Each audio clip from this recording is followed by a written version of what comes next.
네, 안녕하십니까. 국민의힘 인천광역시 남동구갑 당협위원장이면서 인천광역시당 시당위원장 손범규입니다. 이렇게 직접 만나 얘기하고 또 화면으로 유권자님들을 만나게 돼서 반갑습니다. 어떻게 지내냐고요? 예, 이제 대선 시작된 지 11일 됐습니다.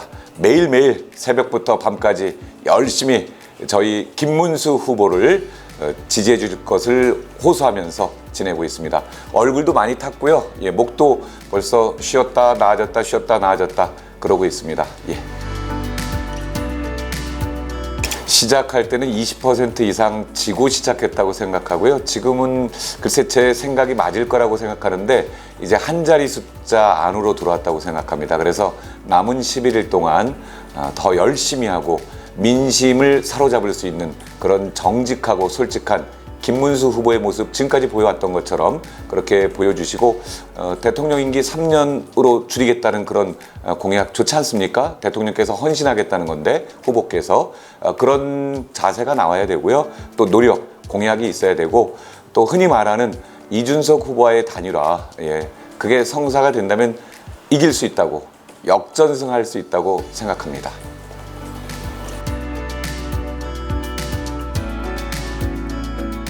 먼저 죄송하다는 말씀으로 이제 드리고 싶습니다. 내홍, 분란, 갈등, 분열 뭐 다양한 단어가 있겠죠. 그런데 정확하게 지적하신 거고요.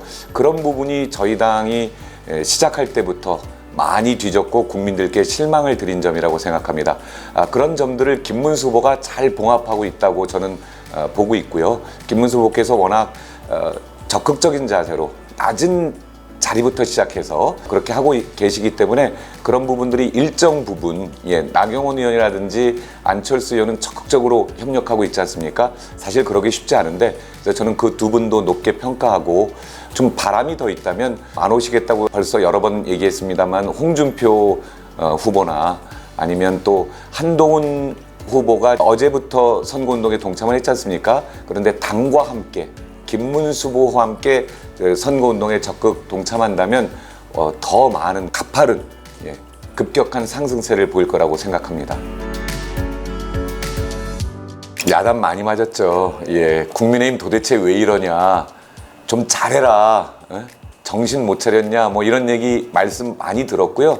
가슴에 잘 담고 있습니다. 특히 인천은 지난 총선에서 참패한 곳이잖아요. 그건 국민의힘이 잘 못했다는 얘기겠죠. 그래서 민심은 상당히 국민의힘에 냉소적이고 아예 무관심했던 분들이 많으신데, 근데 지금 다행인 건 그래도 이 총선 이후에 당협위원장들이 자기 자리를 잘 지키면서 열심히 하는 분들이 많아서 쟤네 조금 바뀌었구나, 그런 인식도 좀 있으셔서 그나마 좀 나아지지 않았나 생각합니다.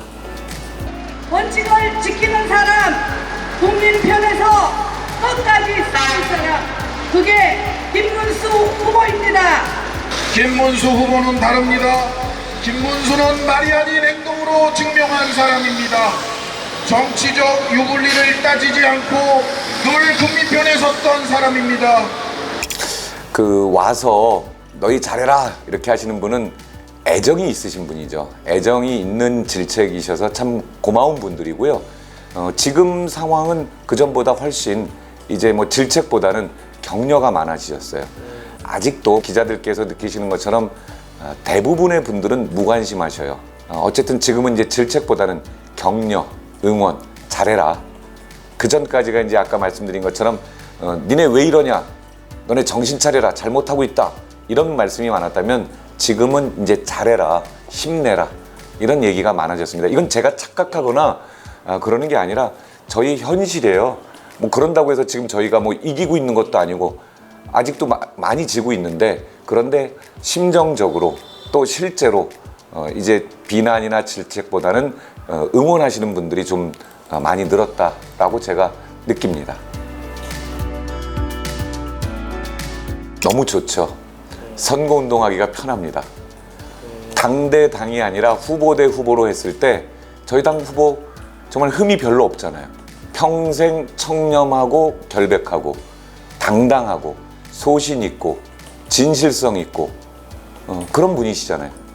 그래서 이게 아주 좋은 그런 선거 전략인지는 모르겠습니다. 그런데 저는 솔직하게 얘기하는데 마이크 잡으면 그렇게 말씀드려요.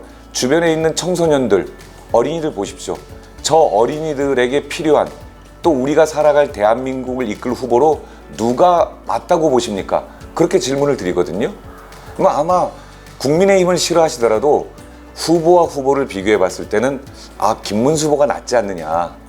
저 사람 살아온 삶이 파도 끝없이 나오는 미담, 그런 말씀 드리잖아요. 그러니까 후보로서는 정말 더할 나위 없이 좋은 후보시죠.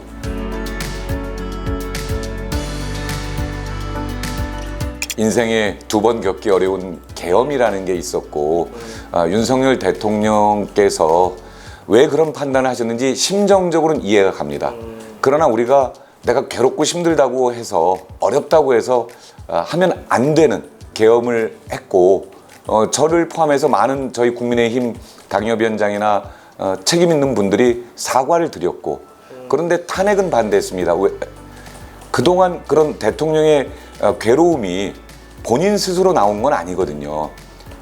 입법부에서 다수를 차지하고 있는 당에서 끊임없이 괴롭혔는데 근데 저라면 계속 버텼을 것 같아요. 그런데 그걸 못 버티고 이제 계엄이라는 조치를 했기 때문에 거기에 대해서는 분명히 잘못된 일이고 사과를 드렸고 그러나 대통령에 대한 탄핵은 공동의 책임이죠.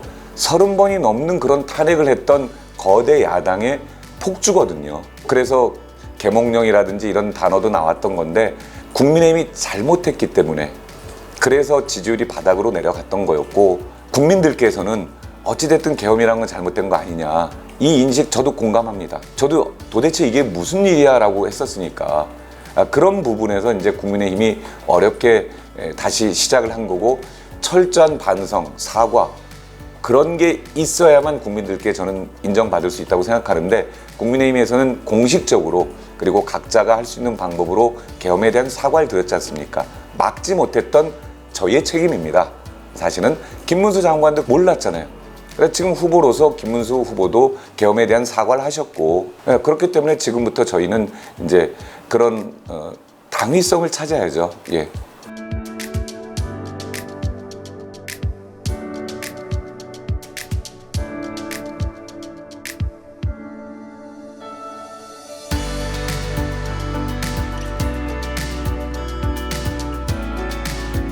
옛날에 배웠지 않습니까? 전략과 전술의 차이. 근데 한동훈 대표가 저는 그걸 약간 혼동하시는 것 같아요. 예, 주변 참모들도 그렇고. 전략은 뭡니까? 어쨌든 국민의힘이 이겨야 되는 거 아닙니까? 이재명 민주당의 집권을 막아야 되는. 전술은 지금 말씀하시는 것처럼 더 확실하게 윤석열 전 대통령과의 관계를 끊고 국민들께 사과하고 등등등이 있습니다. 그런데 기본적으로 전략에 같이 합쳐야죠. 그 이후에 전술에 있어서는 그렇다면 나는 내가 젊은 층에게 인기가 있고 이 지역에 내가 강하니까 그쪽을 맡겠으니 후보께서는 어느 쪽을 하십시오라든지 이런 건 전술이거든요. 근데 한 가지 대선은 이겨야 된다라는 그 전략에 한동훈 후보도 물론 동의한다고 말씀을 하시죠. 한동훈 후보가 좀 더 넓은 마음으로 김문수 후보와 함께 해주신다면 저는 이길 수 있다고 보고요. 그런 면에서 또 지금 현재 아직까지도 있는 우리 원내대표라든지 국민들께 사과하시고 당원들께 사과의 얘기 반성하시고 그렇게 좀 가장 아래쪽부터 우리가 잘못했다 거기서부터 시작을 했으면 좋겠습니다.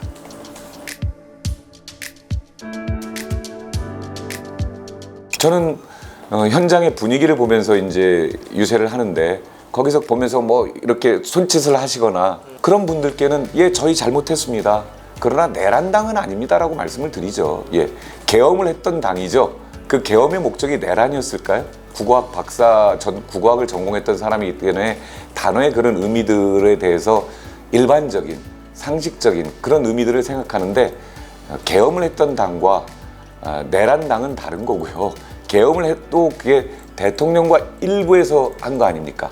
그걸 몰랐고 알았다면 막았겠죠.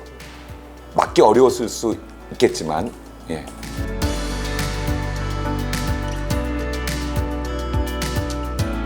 사실은 선거가 결정되기 한 2주 전, 3주 전부터 지역 공약을 제출을 했었고요. 그것을 만들었는데 이제 당이 혼란했기 때문에 그런 걸 빨리 정리를 못한 거고 사실은 저는 지금 지역을 떠나서 대한민국 정치의 가장 큰 문제점은 경제 안정이라고 생각하거든요. 오늘 이제 얘기하신 그런 부분들은 지역, 남동구 갑에 한정된 문제이기 때문에 저희 원도심, 인천 전체 원도심이라든지 이런 걸 드렸고, 인천 전체에 있어서도 14개 당협을 종합한 겁니다. 그래서 각 당협별로 3개에서 뭐 5개까지 이렇게 나왔던 건데, 전체를 아우르는 공약의 첫 번째는 저는 경제 문제라고 생각합니다. 그러니까 민생 경기 부양하고 어떻게 하면 서민들이 힘들지 않게 할 것인가, 그런 부분. 뭐 김문수 후보께서는 또 소외된 사람들에 대한 관심이 많으신데, 그래서 처음부터 한센 마을을 찾으시고 가락시장을 가셨던 거잖아요. 저는 그게 중앙과 지역이 다르다고 생각하지 않습니다. 지역에서 예를 들면 남동구 가면 어떤 뭐 남동산단의 활성화라든지 이런 게 있겠으나, 남동산단의 활성화도 바로 경제거든요. 먹고 사는 문제로 연결되는 거기 때문에 지역에서도 저는 제일 중요한 게 경제, 그리고 거기에 이제 미래에 대한 꿈을 줘야 되기 때문에 청년들에 대한 정책도 좀 중요하다고 생각합니다만, 지역적인 부분으로 오늘 보신 거는 이해해 주시면 감사하겠습니다.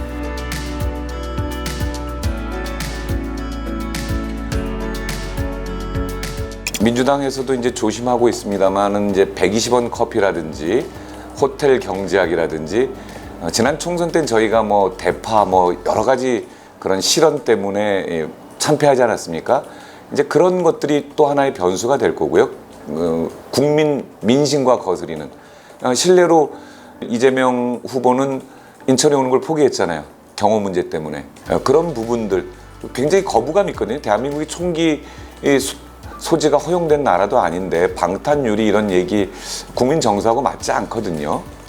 물론 본인은 이제 뭐 목을 칼에 찔린 그런 정치인에게 어떻게 이럴 수 있느냐라는 얘기 하시지만, 저 또한 김문수 후보와 같은 생각이거든요. 잘못한 게 있다면 야단 맞고, 돌 던지시면 돌 맞고, 그런다고 실제 돌 던지시는 분은 없겠지만, 그래야 된다고 생각합니다. 그런 마지막에 이제 내부적으로는 저희 국민의힘 이제 빅텐트라고 하는 단일화 문제, 이준석 후보. 그다음 두 번째는 어느 당이든 실수하지 않아야 되죠. 오만해지지 않아야 된다고 생각합니다.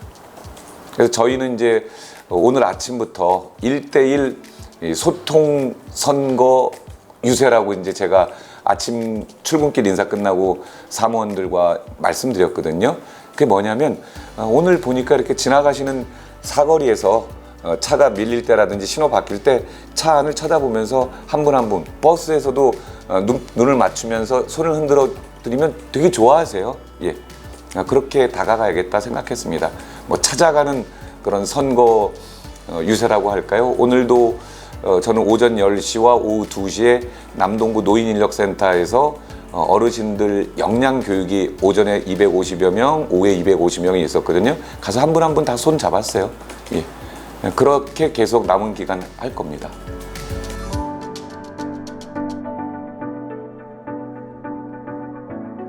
제가 뭐 계속 자주 사용하는 단어인데, 진정성인데 유정복 시장이 많이 쓰시는 단어잖아요. 근데 저는 이제 진정성을, 진은 이제 진심, 정은 정의, 성은 성실, 진심을 가지고 정의롭게 성실하게 행동한다면 그 정치는 성공할 것이고, 그 정당도 국민들의 지지를 받을 거라고 생각합니다. 이제 매번 조금씩 바뀌긴 해요. 진정성의 진을 할 때도 진심, 진실 뭐 이렇게도 바뀌긴 합니다만, 그러나 그런 생각을 항상 머릿속에서 하고 발로 다가간다면 될 것 같고요. 그래서 여러 가지 단어들이 있겠죠. 이번 대선은 뭐 계엄, 탄핵 등등 많지 않습니까? 단일화. 그러나 저는 언제나 정치는, 선거는 진정성의 문제다라고 생각을 하고 그렇게 임하겠습니다. 남은 기간도.